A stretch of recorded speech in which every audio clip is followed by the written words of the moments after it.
We are learning to read our dictionary card.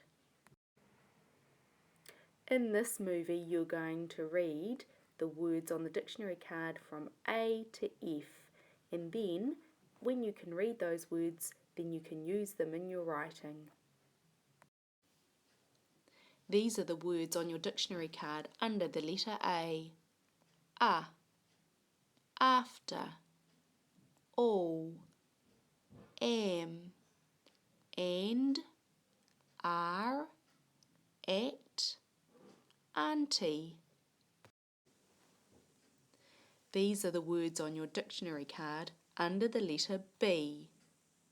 Baby, back, be, because, big, boy, brother, but. These are the words on your dictionary card under the letter C.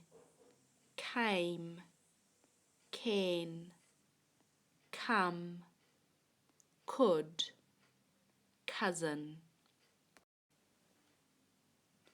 These are the words on your dictionary card under the letter D. Dad, day, did, do, down. These are the words under the letter E. Eat, every. These are the words on your dictionary card under the letter F.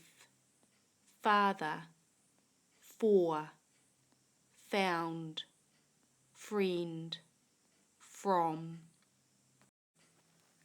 If you can read these words on your dictionary card, then you can write them in your writing.